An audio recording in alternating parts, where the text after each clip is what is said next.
বিএনপির সন্ত্রাসীদেরকে বলতে চাই, তোরা সাবধান হয়ে যা। বেগম জিয়া এবং শহীদ জিয়ার যে বিএনপি ছিল, সেই বিএনপি এখন নেই।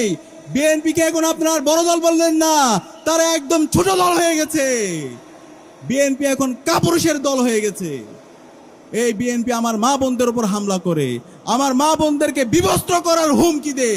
এই বিএনপিকে আমরা বলবো, তোরা এই ধরনের সন্ত্রাসী কর্মকাণ্ড বন্ধ কর।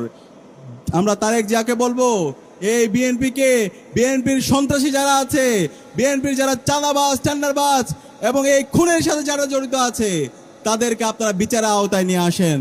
তাহলে এই বিচারের আওতায় যদি না নিয়ে আসেন, তাদেরকে যদি আপনারা প্রশ্রয় দেন, 12 ফেব্রুয়ারি পর্যন্ত যেতে হবে না, তার আগে আপনাদের পরাজয় হয়ে যাবে। রেজাউল ভাই শহীদ কেন?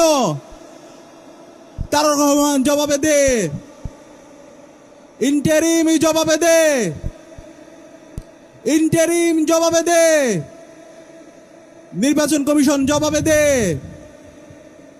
আউযু বিল্লাহি মিনাশ শাইতানির রাজিম, বিসমিল্লাহির রহমানির রহিম। ঢাকা 12 আসনের মাটি ও মানুষের নেতা, জননেতা সাইফুল আলম মিলন ভাইয়ের আজকে নির্বাচনী জনসভায় উপস্থিত সংগ্রামী ছাত্র জনতা এবং উপস্থিত বিভিন্ন পেশাজীবী সংগঠনের নেতৃবৃন্দ, উপস্থিত সাংবাদিক বন্ধুগণ, আসসালামু আলাইকুম ওয়া রাহমাতুল্লাহি ওয়া বারাকাতুহু। আজকের দিনটি আমাদের জন্য খুবই বেদনাদায়ক দিন।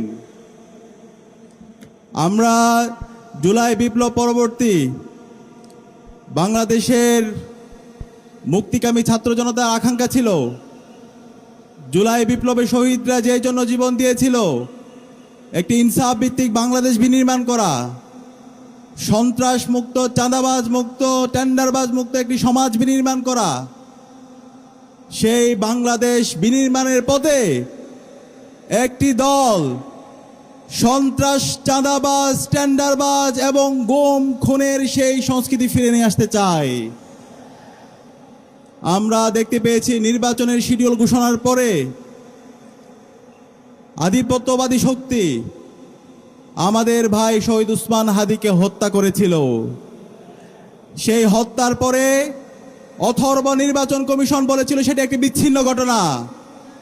আজ পর্যন্ত শহীদ উসমান হাদির হত্যার সাথে যেই সন্ত্রাসীরা জড়িত ছিল, তাদেরকে তারা বিচারের আওতায় নিয়ে আসতে পারেনি।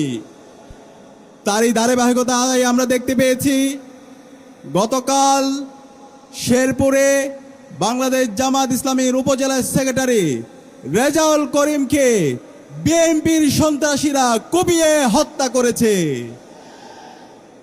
একই সাথে রেজাউল ভাইয়ের সাথে 100 জন নাগরিককে তারা গুরুতরভাবে আহত করেছে। এখন পর্যন্ত নির্বাচন কমিশন, আইন শৃঙ্খলা বাহিনী এবং এই অথর্ব ইন্টারিম সরকার এই বিএনপির সন্ত্রাসীদেরকে বিচারের আওতায় নিয়ে আসতে পারেনি।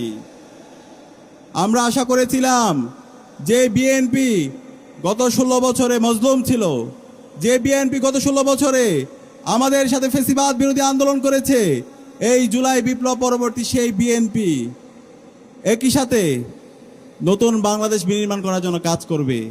কিন্তু আমরা দেখতে পেয়েছি গত 1.5 বছর জুড়ে এই বিএনপি নিজেদের মধ্যে চাঁদাবাজি, টেন্ডারবাজি, নিজেদের মধ্যে সন্ত্রাস এবং খুনের রাজত্ব কায়েম করেছে। আমরা দেখতে পেয়েছি বিএনপি গত 1.5 বছরে নিজেদের মধ্যে অন্তকুন্দলে 200-এর অধিক মানুষকে তারা হত্যা করেছে। যে বিএনপি নিজেদেরকে হত্যা করে, নিজেদের মধ্যে অন্তকুন্দলে 200 মানুষকে মেরে ফেলে, সেই বিএনপির হাতে কিভাবে একটি রাষ্ট্র নিরাপদ হতে পারে? আমরা আশা করেছিলাম বিএনপির নেতা তারেক রহমান দেশে আসার পরে এই বিএনপির সংশোধন হবে, এবং তিনি আসার পরে বলেছেন তার অনেক পরিকল্পনা আছে। কিন্তু আমরা দেখতে পেয়েছি এই তার পরিকল্পনার মাধ্যমে সারা দেশে নারীদের উপর হামলা হয়। গত 1 সপ্তাহে সারা দেশে আমার মা বোনদের উপরে 50-এর অধিক জায়গায় এই বিএনপির সন্ত্রাসীরা হামলা করেছে। বিএনপির সন্ত্রাসীদেরকে বলতে চাই, তোরা সাবধান হয়ে যা। বেগম জিয়া এবং শহীদ জিয়ার যে বিএনপি ছিল, সেই বিএনপি এখন নেই। বিএনপিকে এখন আপনার বড় দল বললেন না, তারা একদম ছোট দল হয়ে গেছে। বিএনপি এখন কাপুরুষের দল হয়ে গেছে।